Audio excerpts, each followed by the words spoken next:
The ideas expressed in the Akron Roundtable Signature Series are those of the speakers, not of the Akron Roundtable, its partners, or sponsors.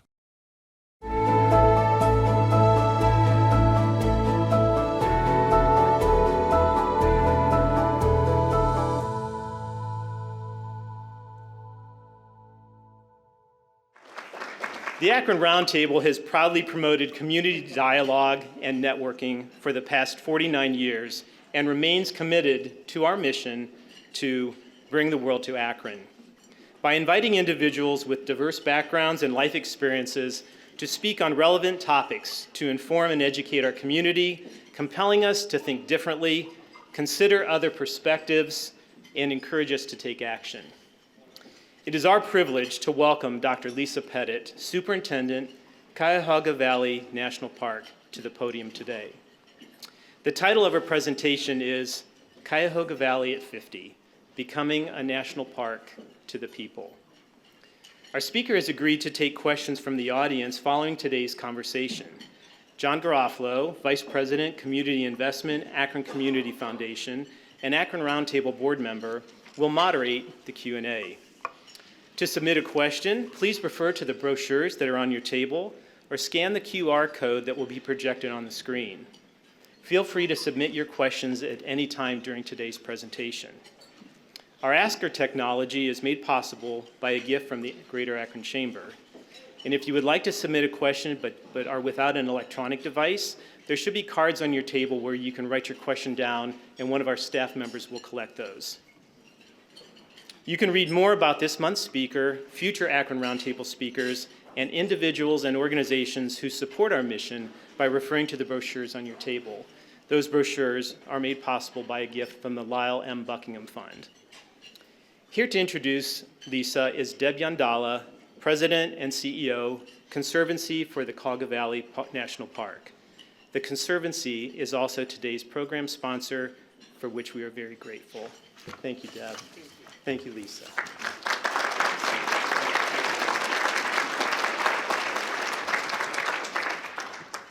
Good afternoon. It's wonderful to see all of you, and I want to thank you for joining us today in celebrating the 50th anniversary of Cuyahoga Valley National Park. It gives me great pleasure to introduce to you our Park Superintendent, Dr. Lisa Petit. We consider Lisa to be a homegrown superintendent. Now, she grew up in Washington, D.C., but she spent her entire career with the National Park Service here in our national park. I first became acquainted with Lisa when she was a park biologist. It is a gift to our park to have a leader with her depth of understanding of the natural resources of our park, especially within our regional urban context.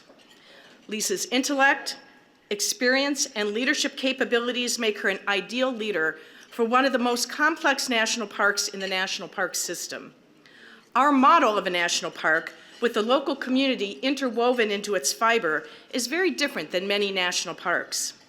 Lisa understands this, and from her very first day, prioritized that our park is one that serves the communities around us in a multitude of ways. We've recently had several opportunities to host national meetings in our park. Last fall, or a year ago in the fall, we hosted the National Park Friends Alliance, which was over 300 national park leaders of groups like mine, park superintendents, regional and national leaders of the Park Service. Most of them had never been to Northeast Ohio and had never been to our national park, and they were blown away by the beauty of our park, by the Cuyahoga River, and by the way that we work with the community. The comment that I hear most often from my colleagues since that meeting a year and a half ago is, "You have a really fabulous park superintendent." And my response is always, "You can't have her." We also last summer hosted the National Park Foundation Board of Directors. These are leaders of philanthropy from throughout the country. Almost all of them had never been to Northeast Ohio, and likewise were completely blown away by their experience in the Cuyahoga Valley and the experience in Northeastern Ohio. And we're especially impressed with the management style of Lisa, which so embraces the community. Early in my career, in a training session for leaders of groups like mine and national park superintendents, I was given an analogy that I've never forgotten. And this analogy is about a three-legged race. Now, probably some of you don't know what that is. Others will remember this. In today's kind of post-COVID sensitive world, we don't do these kind of races anymore. But this analogy of two people on a team, and you tie the two inner legs together, and then you race other of these two-person, three-legged teams. And what you quickly learn in a three-legged race is that if those two people go off in their own directions, you fall down and you don't get to the end of the race. If you recognize that you move forward together by stepping together, you're the winner. This is the kind of leadership that Lisa provides for our national park.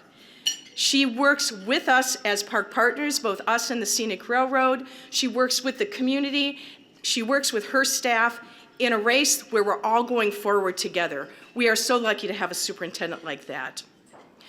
Lisa is a gifted leader, and she knows that our region is successful in part because of our parks. We have wonderful metro parks, wonderful city parks, fabulous public lands, the towpath trail.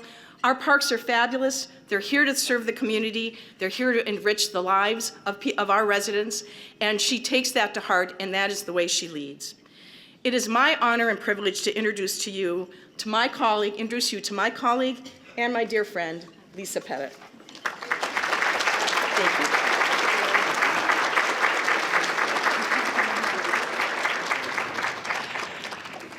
Thank you, Barry, and thank you so much, Deb, for that kind introduction, my friend. I wouldn't want anyone else in a three-legged race than you as my partner. Good afternoon, everyone, and happy first day of spring. It's a little rainy and chilly, but that's the way it is around here. I am truly honored to be here with you at the Akron Roundtable. It's my pleasure to talk with you about my love, the Cuyahoga Valley National Park, as we are about to kick off a busy visitor season, and it is our 50th anniversary year. So I'll talk to you about that whole thing. But before I begin, I would like to ask you to indulge me with a show of hands. I think I might know this one, but could I have a show of hands? How many of you have spent time in your national park? Thank you. That's awesome. I've seen so many people here that I haven't seen in quite a while, some of them from the past at Cuyahoga Valley National Park, my colleagues, in one form or another, and it's just wonderful to see you here, and it's a room full of friends, so I thank you for that. Now that all of you have spent some time in this national park, I want you to think, if you would, please recall your favorite memory, a favorite memory, or a time when you were in the park.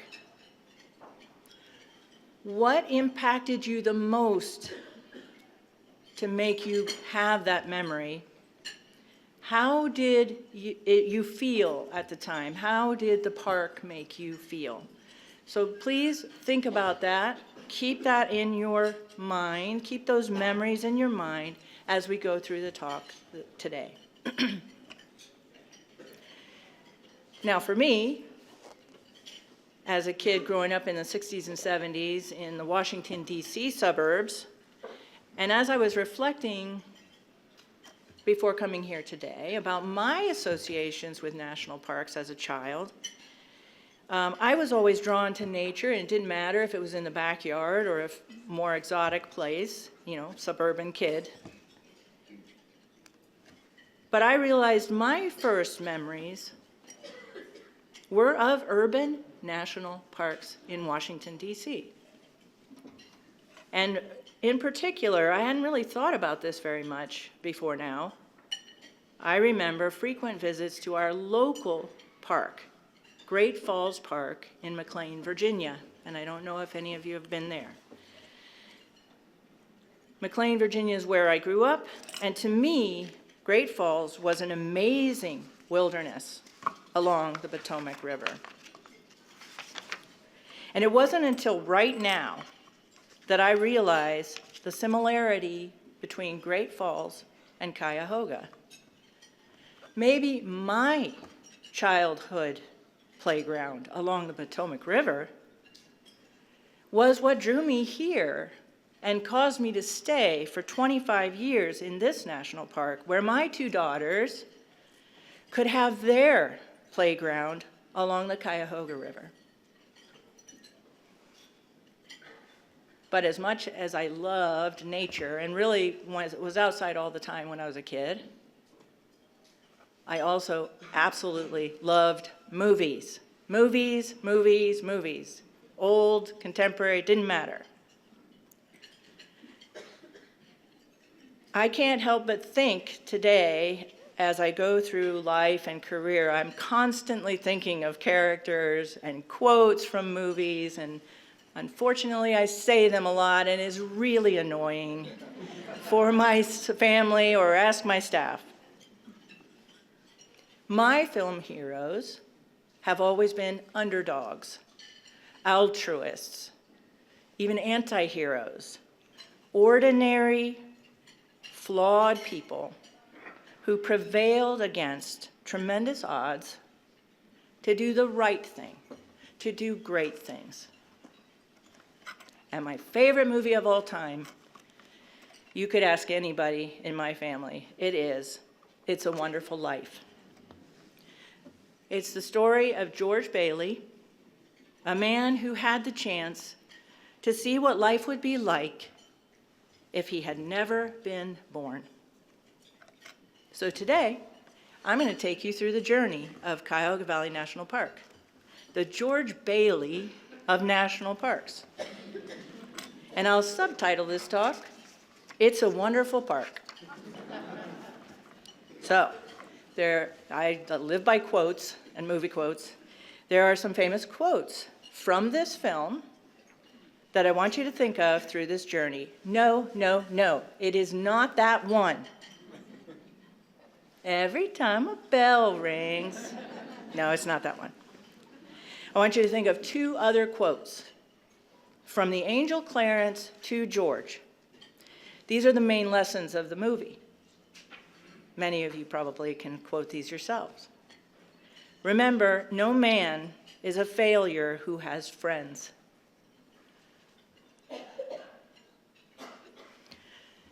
Each man's life touches so many other lives. When he isn't around, he leaves an awful hole. As in the film, let's start at the beginning of our George Bailey, the Cuyahoga Valley National Recreation Area. National parks are America's best idea. They are a symbol of our uniqueness and the democratic ideals of this country, established by and for the people, for this and future generations. This was the belief and vision of Congressman John Seiberling as he worked to protect the Cuyahoga Valley in the 1970s. Seiberling, of course, an Akronite, and the grandson of the famous founder of what would become the Goodyear Tire and Rubber Company. And he faced significant challenges in trying to establish this very unusual national park. The Nixon administration's Parks to People initiative was intended to bring national parks into or near urban centers.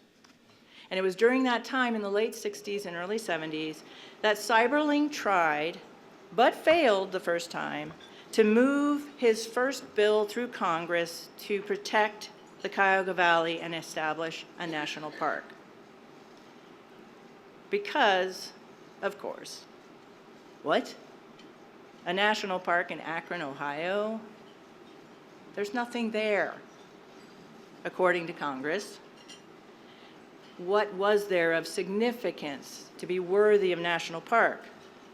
And after the establishment of two gateway urban parks under the Parks to People movement in New York and San Francisco, the Nixon administration was not enthusiastic about spending more federal dollars on land protection, particularly not in this area, where the state of Ohio and metro parks in Akron and in Cleveland were doing a fine job already by themselves.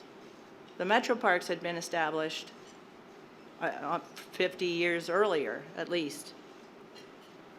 Also, where was the public support for something like this? Where was the public support? So Seiberling went back to the drawing board and he gathered his friends in Congress on both sides of the aisle, friends like Congressman Ralph Regula and Charles Vanek, state elected officials like the governor of Ohio, as well as the people of Northeast Ohio. And most especially, the Akron Garden Club featured prominently, championed the formation of the park in those early days, and have supported it strongly, staunchly ever since. The people came together with a strong grassroots effort to testify to the urgent need to protect the Cuyahoga Valley from sprawling development, specifically through federal designation. And yet, President Gerald Ford, in 1974, was not convinced that he should sign this and designate this park as a national park. He had to be convinced, perhaps coerced, perhaps threatened by Senator Robert Taft Jr. while Ford was on a Christmas ski trip to Vail in December of 1974. Taft told him he would lose the vote in Ohio. At that time, we were still a very strong swing state. He would lose the vote in Ohio in 1976 if he denied this designation, and so it was signed. With the help of the people, friends of John Seiberling and friends of the Cuyahoga Valley National Recreation Area was born on December 27th, 1974. But then came the tough part. Actually establishing this park, very, very tough, very rough early start. And the National Park Service was taking a very traditional approach when perhaps we needed a little lighter touch and a little more innovation. Kind of like in It's a Wonderful Life, the villainous Mr. Potter coming in with his big bank instead of a nimble Bailey building and loan approach to getting the job done. Most national parks we think of are pristine, they're remote. We think of them as unpopulated, although the formation of many of our earliest national parks were overpopulated areas with Native Americans. This park was created over top of a populated valley as well, bridging the area between two cities, and as I said, they already had high-quality metro parks districts. Akron Metro Parks, of course, another Seiberling family effort to protect those areas. And these were generally supported generously through county tax levies already.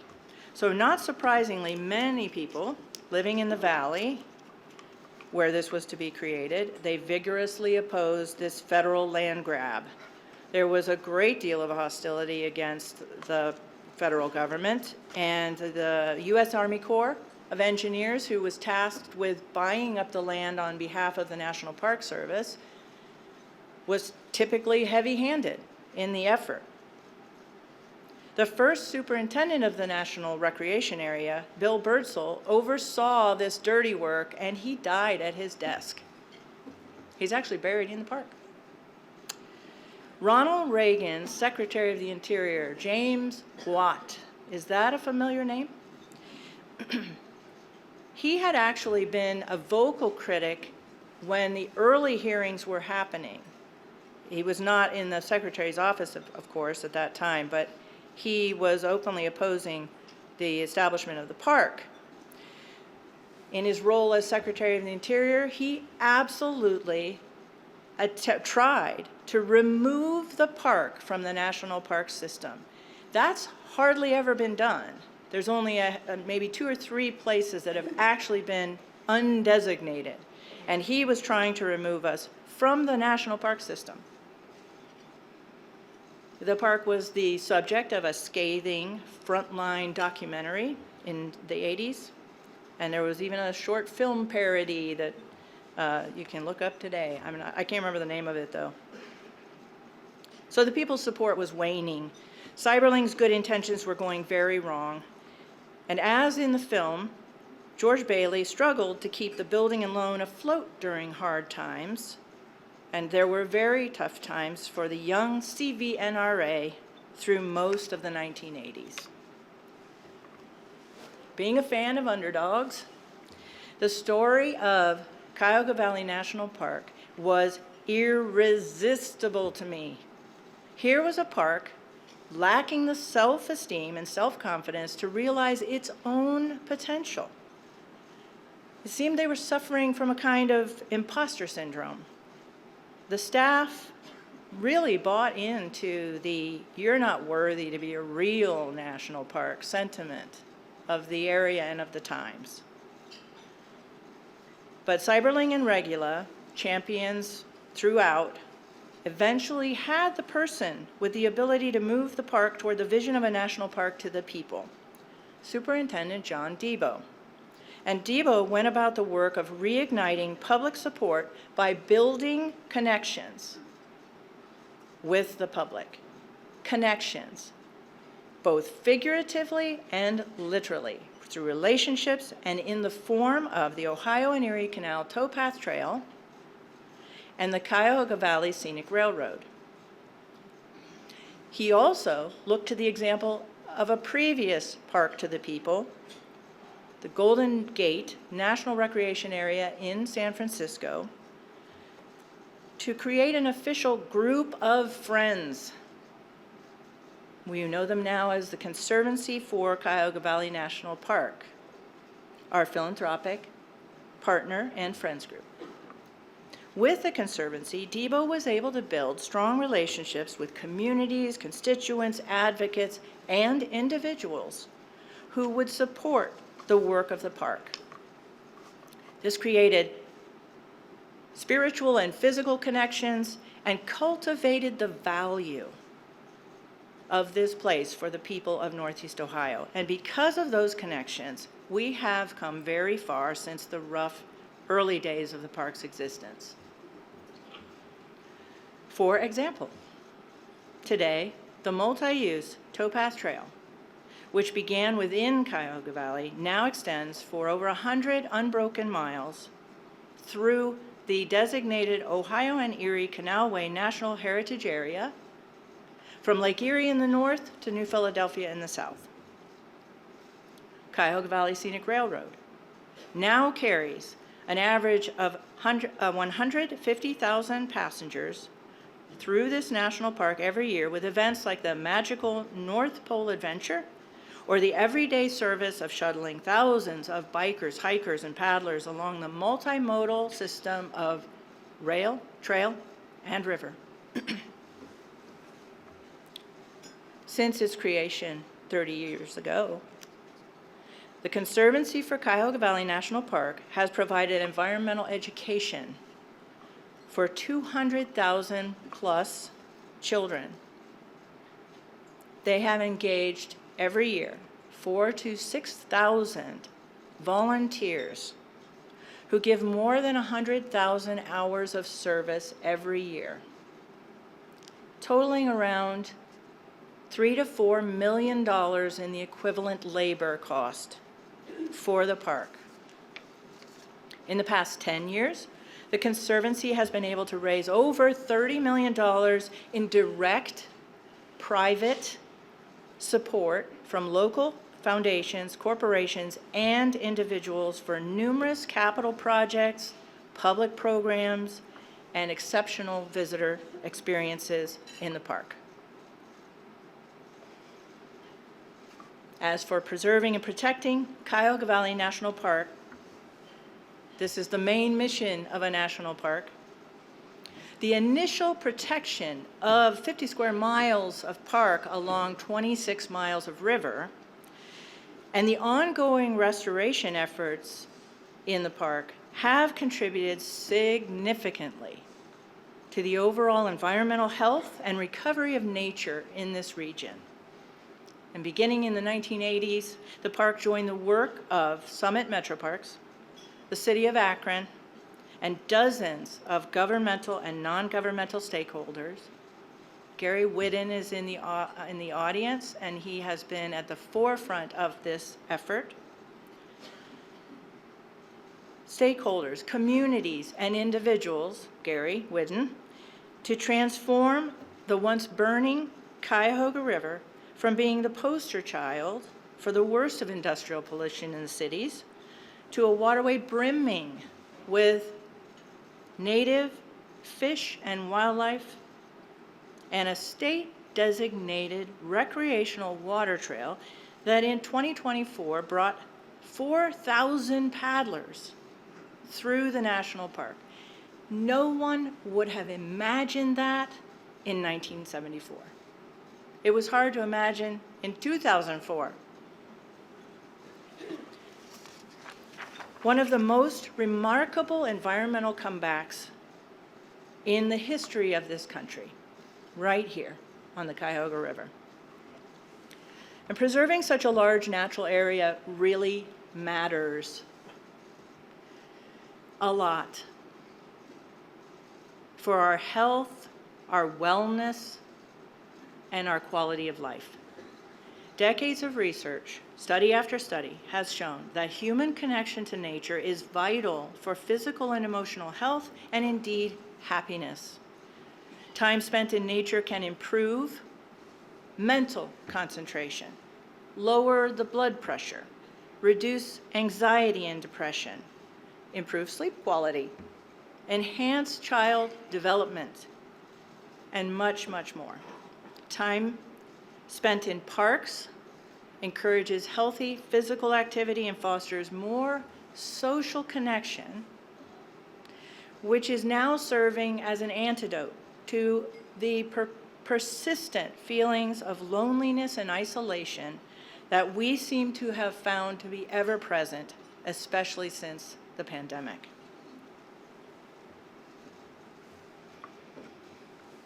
I've just laid out for you why and how Cuyahoga Valley has become a wonderful park over the last 50 years. And now in 2025, the country once again has turned a spotlight on federal government efficiencies and return on investment of tax dollars. Absolutely essential that we do this. And every organization that is supported by tax dollars is beholden to the taxpayers to provide value in exchange for that public investment and public trust. Let's go back to our movie. George Bailey's struggling building and loan, when looked at through the strict lens of financial return, does not seem to be much of anything. It's not worth much. But the audience knows that the Bailey Building and Loan provides for ordinary people of Bedford Falls to help them realize their own American dream and improve their quality of life. The Bailey Building and Loan did not measure its bottom line with dollar signs, but rather with a quality of life benefit that allowed everyone to prosper. What is our product?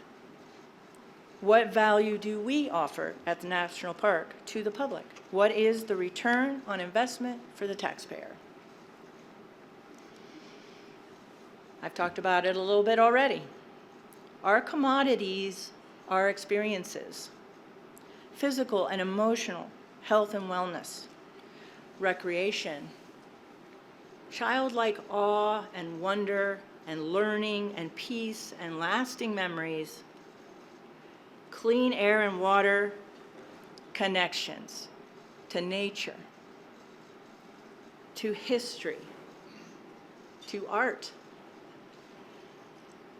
and to each other. Deep, meaningful life experiences. In short, quality of life for our communities. At the beginning of this talk, I asked you to keep your special memories of your park experiences in mind. As I became superintendent a few years ago, I have repeatedly been approached by people, visitors to the park, or people like yourselves in the communities who come up to me to tell me all that they value of this national park and their stories, the things that they remember most. And the things that get to me the most, and so I may cry, I will try not to, but the ones that affect me the most are those stories of people who come to the park seeking healing. Healing from cancer treatments. Either they were here during their cancer treatments or they're here to celebrate being cancer-free. Or any kind of life-altering event. They come to seek peace and solace after the loss of a loved one. Perhaps that loved one loved the park. And they go to the place that reminds them. So, while you've been thinking about your memories, if you would, just by show of hands when I go through these things, how many of your special memories have been about celebration of life events? Weddings. Did you come to weddings? Did you have a wedding here? Did you get engaged here? Did you have any other kind of special life event here? Go ahead and raise your hands. Very nice. How many of your memories have involved the fact that you went to the Environmental Education Center, or your children or your grandchildren went to the Environmental Education Center? Anybody have that? Yeah. How many of your memories are associated with the towpath or some other trail system in the park? Yeah, that's borne out in the survey, so thank you for that.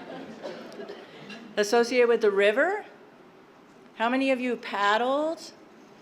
Maybe you saw charismatic wildlife on that river. Fishing. How many of you have been regular customers maybe to Park Farms or the farmer's market at Howe Meadow? Yeah. How many of you rode the train? Yes. Steam is returning in April. Concerts. Yes. Rhythm on the River, and previously Music in the Meadow, and other concerts that happen, and art shows that happen in the valley. Deb wants to know, did you buy anything in the stores? Trail mix, yes. And Boston store. Now, in business, when you ask what determines the price or value of a commodity, the answer is whatever the people will pay. People themselves, you, have determined the value of this place. And people support us generously because of the value we bring. Okay. You're still probably asking, maybe, why a federal park? What value does a national park bring beyond what was already here? And in fact, all of those things I mentioned, except some of the specifics, you can find in the metro parks. Best in the nation metro parks in Northeast Ohio. In 2024, national parks across America served a record 331 million visitors. The population of the United States is only 340 million people. They brought in, those visitors, $30 billion in economic benefits to the local economies of their gateway communities. Most of those are the remote parks who we know about, whose visitors are all coming from far away and staying longer.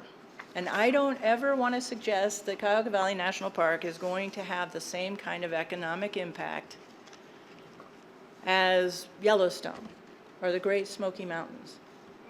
Okay, where's the George Bailey? Those are the Harry Bailey and the Sam Wainwrights of the world. Now, when we were renamed, though, in a national park in 2000, that's where we hitched to that brand that people recognize. Public awareness of the national park grew, and now with an annual visitation of nearly 3 million people every year, we are consistently ranked in the top 10% of all 433 national park units. And we're regularly in the top 10 to 12 of anything that is named a national park in this country. A study conducted in 2023, a socioeconomic study, indicated that the total number of visits to Cuyahoga Valley had increased by about 28% between 2015 and 2023. And the proportion of visitors coming from outside of Northeast Ohio in 2015 was about, 17%, something like that, less than 20%. In 2023, 45% of our visitors came from outside of this area. That's 4 or 5 out of every 10 people you meet in Cuyahoga Valley came from outside this local area. We are no longer just a backyard park. More importantly, those outside visitors came specifically to visit this national park and stayed about 2 days right now in accommodations outside of the park. So because of this, visitor spending and economic impact to our gateway communities jumped 180% from $80 million to $225 million into our gateway communities in 2023, because people were staying longer. They're spending their money in overnight accommodations, eating at restaurants, shopping in the area, etc., during their visit specifically to the national park. And communities are recognizing that these kinds of economic opportunities that occur around national park tourism. We now have 4 Summit County communities, City of Akron, City of Cuyahoga Falls, Villages of Peninsula, and Boston Heights, proudly declaring themselves gateways to the National Park and Summit Metro Parks. Commercial opportunities are already here. We have 2 private campgrounds within the boundary of the national park. Camping was one of the most requested activity in the park for years.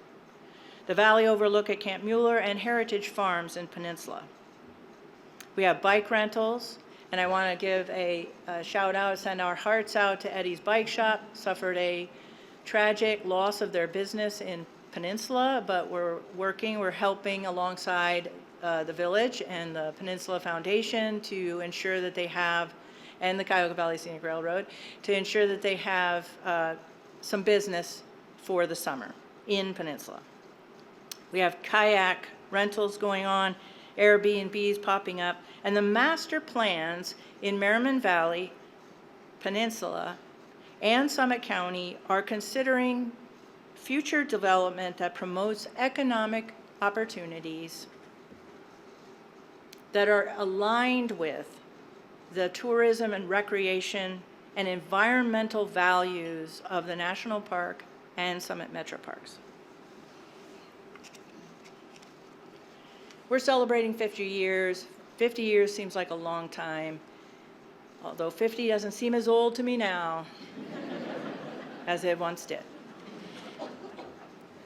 And we're not as old of a park as the parks around us, the Summit Metro Parks. And we're still kind of middle-aged, and we're still becoming the national park to the people that we were first envisioned to be. The 2023 survey I just mentioned showed that we still have more to do to be attractive and accessible to families, disabled people, mobility challenged people, lower income communities, ethnic and racial minorities, young adults, and many more.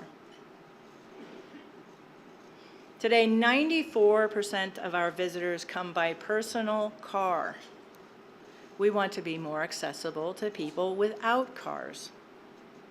We want to connect this national park and the city of Akron to downtown Cleveland by scenic railroad. We want to reach all of our communities and increase economic benefits through tourism to the entire region. We want to elevate the history of all people who have valued the Cuyahoga Valley, from Native Americans whose ancestors lived here for thousands of years, to African Americans who enjoyed decades of respite, recreation, and entertainment in the valley. We are engaging our communities in co-creating the design of our newest property, a former golf course in Peninsula.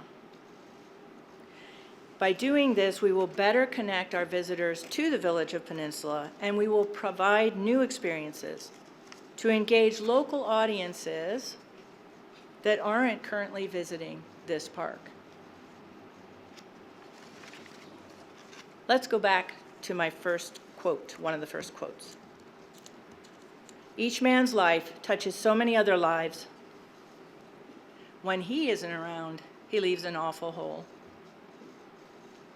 So what if Cuyahoga Valley National Park, like George Bailey, had never existed? I'm going to give you some what I think are realistic scenarios for what if we didn't exist. Would we now have wall-to-wall residential and commercial development in the valley? Pavement, infrastructure throughout. We'd almost definitely have a mall sitting at the site of the former Richfield Coliseum. Would the Cuyahoga River be this clean? Or would it still be pretty dead and maybe still burning? I don't think we'd have a towpath trail, and I don't think we'd have any kind of heritage area 110 miles long. We'd almost likely not have had a scenic railroad survive that long. I think our ski areas, Hale Farm, they would have either been lost to development or Disney-fied, maybe. Metro parks, still golden, might have been isolated as islands. And really, would there be tattoo parlors and pawn shops in Peninsula? It's Pottersville in Peninsula. Okay, no, probably not, probably not. The people created this park. People run the park and provide the services. People in our communities embrace us, value us, and lend their time, talents, and dollars to help us thrive for the betterment of all of our lives.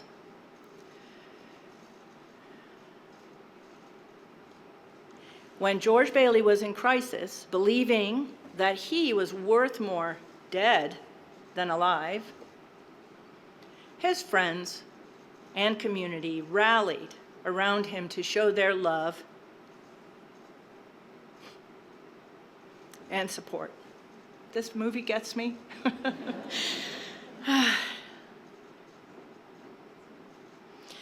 For Cuyahoga Valley National Park in its 50th year and going through some new challenges, our friends and communities have rallied around us, you have, to show their love and support of this place that has touched their lives. They're not here, all of them, but they're here with me. All of the federal employees who work for Cuyahoga Valley National Park are proud to serve you. They are proud to serve the people of Northeast Ohio and all visitors who come to see us. Here's to 50 more years and more after that of having our friends at our side. if our value and our worth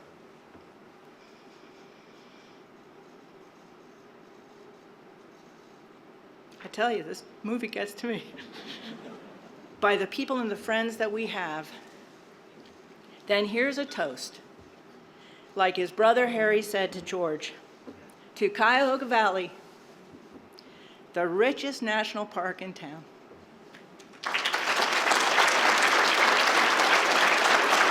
Thank you. Thank you, everybody. Thank you for your support. Come and see us in the valley.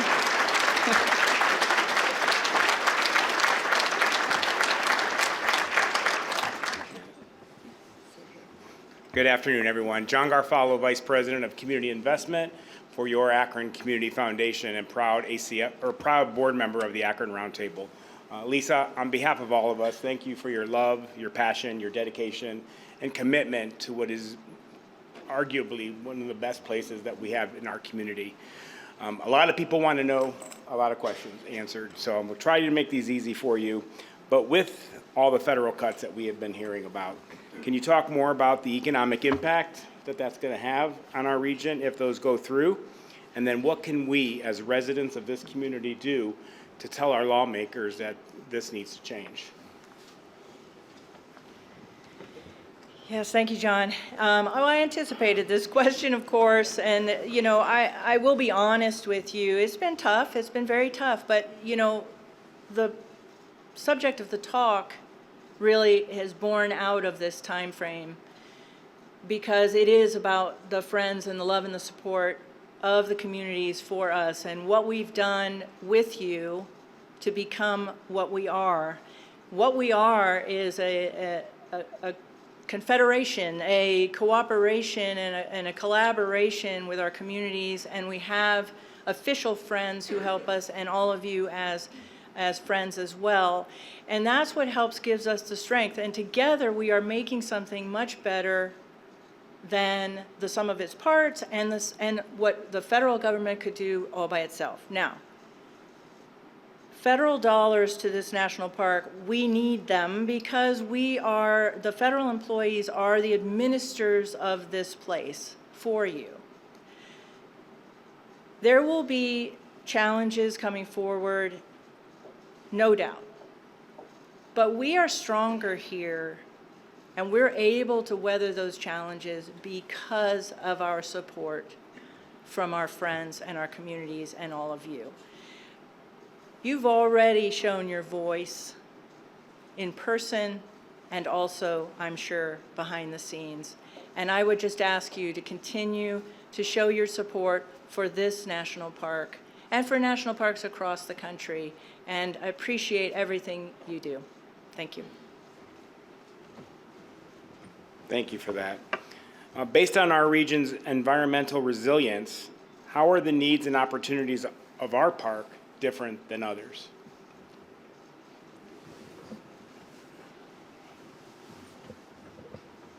So the needs and opportunities. So the needs are, you know, I talked about the resilience that is being created by a joint, you know, huge natural area through the metro parks and the national park and others. That in and of itself is resilient, but we are at the base of a steep-walled valley, and there is residential development all around us. And so the stormwater, you know, if we talk about long-term kind of environmental impacts to the valley, it's all around, you know, changes in flooding regimes, changes in climate, changes in, you know, amounts of stormwater coming from above or downriver. And those are unique challenges to a place like us because we don't have those large swaths of land that are protecting us and buffering us. On the other hand, what we have is the ability to rebound, restore. We are recovering, and we are getting healthier in nature, in our condition, rather, our environmental condition. And I would say a lot of other national parks, you know, we really are, I think, the park of the future in many, many ways, because the national park of the future, because many of the other national parks are suffering from some of the same things, but they aren't equipped to deal with it, and they haven't had to. And now they are starting to feel the impacts that they're not prepared for. I think because we were a well-used, a well-loved landscape, and somewhat damaged, all of our efforts to restore has helped us become more resilient to changes in the future.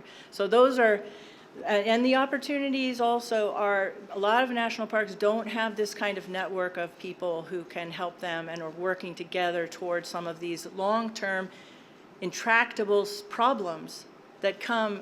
You know, we really need the whole Northeast Ohio group to recover a river or to recover a landscape or be able to respond to the changes that come to us. And that is really one of our strengths, and the opportunity to continue building that coalition.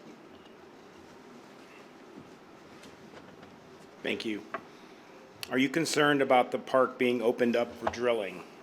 And what would the potential impact be if that were to happen? We already have a lot of drilling going on. We have a lot of oil and gas wells in the park. The National Park Service has, been able to deal with some of this over time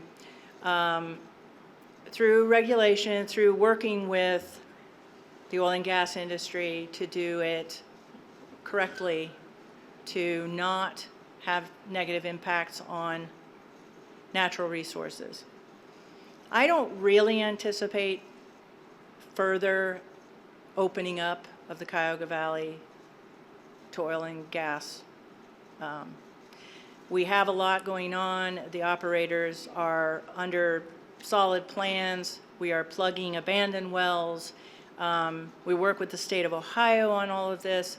So I don't see this as a new challenge. I really don't. And I'm not afraid of, horrific things happening in the Cuyahoga Valley. I think that won't happen. I think we do a good job of managing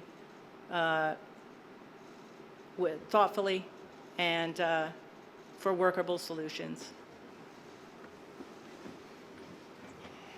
Dr. Petit, you mentioned a few times in your presentation the partnership with the Metro Parks. An audience member wants to know, do you consider them a competitor, and how do you work together? No, not at all. Although, anybody who comes in to manage a park district in this region has to be named Lisa. So Lisa, we are best friends and not at all competitors. The staff of the Summit Metro Parks have been some of our leaders in terms of helping us understand how better to manage our lands, and we work extremely well together on so many things with management, with planning. They're definitely a friend who helps us out in times of need, and we really appreciate them. CVNP has done a beautiful job of illustrating what makes Summit County so uniquely excellent in the arts and remarkable environmental assets. What is one of your favorite experiences of arts in the park? There's so much, but I think I hadn't really thought about this one, but the first thing that leaps to my mind is actually something that happened relatively recently, where the Conservancy worked to bring artists into the park to have more interactive art with our visitors, and that was really a remarkable experience. And I'm going to get the facts wrong, Deb, so I'm sorry about that, but one of the artists, and I'm forgetting her name, so I'm really, really sorry, but she created a mural on the parking lot of where the Boston store is, in the heart of Boston there, right near the Towpath Trail. And it is a nice mural of kind of reminiscent of the recovery of the river, and it just has all beautiful colors and lines. And it was also created in part with park visitors. They were able to come and add to the mural and watch her as she worked, and then also, so they had a part in it, and it was just so symbolic of what we are, and it's very beautiful, and it's held up really, really nicely. It's still all there, and that's one of my favorite. Thank you so much for being our presenter today and for overseeing a park that contributes to part of a wonderful life for all of us who live in Northeast Ohio, to quote your favorite movie. So good. thank you so much. Thank you.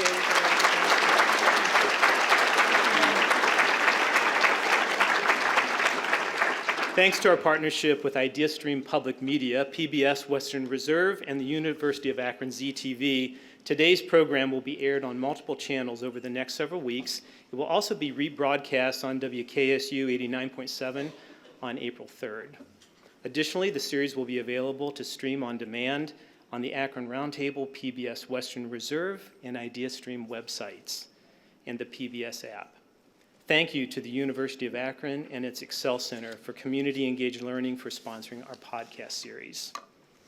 Our next Signature Series luncheon will be held on Thursday, April 17th, here in beautiful downtown Akron, featuring Madhu Sharma, Director of the International Institute of Akron, and Farhad Sethna, attorney with Immigration America.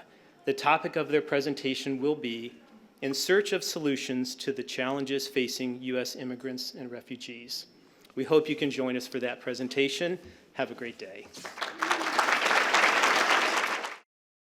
This has been a production of Akron Roundtable, PBS Western Reserve, the University of Akron, and IdeaStream Public Media.